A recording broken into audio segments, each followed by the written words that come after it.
Dhangaa Dhiyaaterraa. Himbeela injettee akka nyaadhe quufu nyaata gosa hedduu filmaataaf naa tuttultee buddeen daabboo marqaa fi hancootee caccabsaa cuukkoo dhangaa mara fidde buusanis akkasuma diimaa fi keelloo aannan ayeetuu areerri fitittuu buddeenis ni jira kan laalcha fi ija guutu.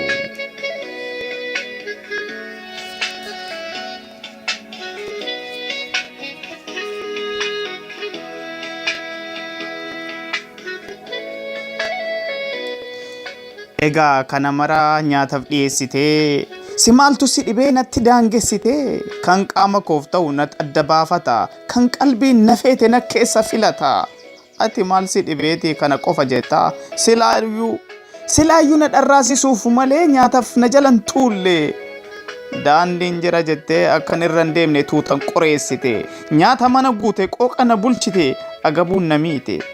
Dhangaa Dhiyaaterraa dhamdhamaaf illee ati na dhoowwite.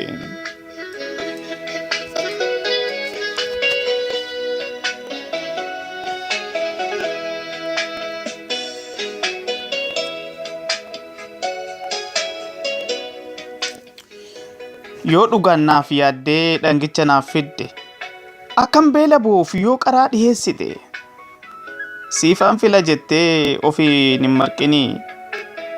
Kanaaf ta'u beeka harkaan nan akeekinii kan qaama koof ta'u kan gabbinaaf fayyina koof madaalu nyaata madaalamaa na keessa filata dhangaa Dhiyaaterraa atiin akeekinii harka itti naqxee waliin hin marqinii. Chala Hailurraa.